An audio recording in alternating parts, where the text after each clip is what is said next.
When your mind is constantly telling you what you should and shouldn't have done, or what you should and shouldn't do, how do you break that cycle?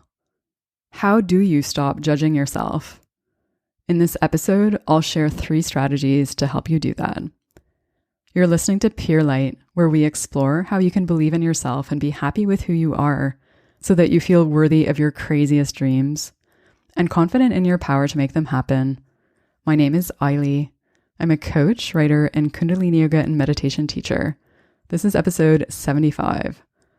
So in the last couple of episodes, I have been talking a lot about self-judgment, like where it comes from and what happens when you do that to yourself.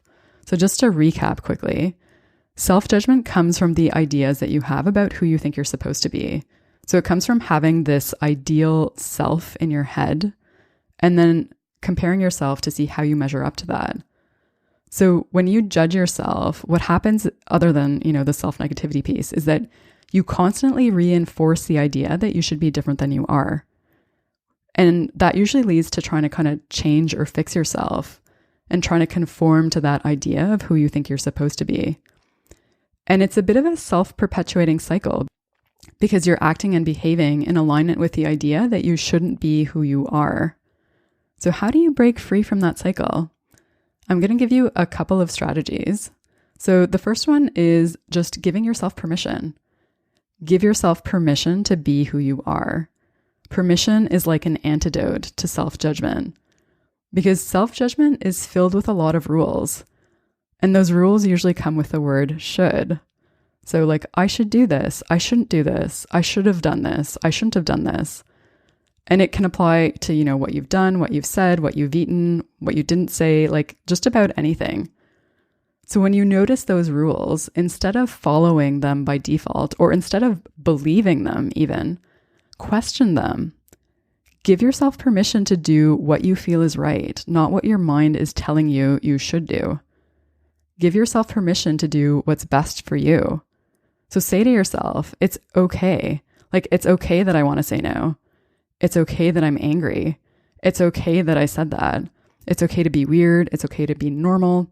It's okay that I'm not perfect. Give yourself permission by telling yourself it's okay to be who you are, to want what you want, and to feel how you feel. Your experience is valid no matter what it is. And one more thing that I want to say about the permission piece is that you only need your own. You don't need anyone else's permission to be yourself. So remember that the next time you catch yourself judging yourself. And the second strategy that I want to share with you is to let go of the ideal self. So since self-judgment comes from the ideas you have about who you're supposed to be, another way to stop it is to just let go of those ideas. And that can happen when you change the beliefs that you have about who you think you're supposed to be. So when you notice self-judgment, when you notice, like, oh, I should do this, I shouldn't do that, instead of believing those things, question them, be curious about that, and be like, wow, I wonder what this is about. Because when you question your thoughts, you realize you don't have to believe everything you think. I talked about this in a previous episode. It was the one called The Voice Inside Your Head. If you want to get better at questioning your thoughts, instead of believing them by default, go back and listen to that. And then the next time that you notice yourself thinking, I should be whatever, in addition to giving yourself permission around that, notice the underlying belief, because that belief is telling you something about who you think you should be. So what is the judgment telling you about what you believe? And where did that rule or that idea come from? Because whatever the source may be, or even if you don't know where you got that idea, once you're aware of that expectation you have of yourself, you get to choose whether or not you want to keep it. You have the power to change what you believe, and that includes what you believe about yourself. There was another episode where I talked about how you have the power to choose which thoughts you want to believe. So if that is also something that would be useful for you, go back and listen to the episode called The Real Point of Meditation. Because this is the perfect opportunity to put into practice that ability to choose which thoughts you want to believe. So if self-judgment is a problem for you, it'll totally change your quality of life if you can let go of those thoughts about who you think you should be. And it'll take it to a whole other level if you can even rewrite those beliefs that underlie those thoughts. So the beliefs that make the thoughts come up in the first place. So that is how you let go of the ideal self. And then the third strategy that I want to share with you is to think less and feel more. And what I mean by that is this: use your feelings as your guide instead of playing by the rules in your head. When you judge yourself, you talk yourself out of a lot of things, including your feelings and desires. So you tend to ignore them or kind of push them away. And at the same time, you also tend to use the rules in your head to make decisions, which can make it seem like your feelings aren't valid or like they're wrong, which makes you likely to continue to dismiss them. And that contributes to perpetuating the cycle of self-judgment. So when you notice that you're making your feelings wrong, remind yourself that your experience is valid, even if it doesn't make sense, even if it doesn't align with how you thought you'd feel, and even if other people don't feel the same way. It's okay to feel however you feel. And the more you tune into how you're feeling, the less you'll be focusing on the noise in your head.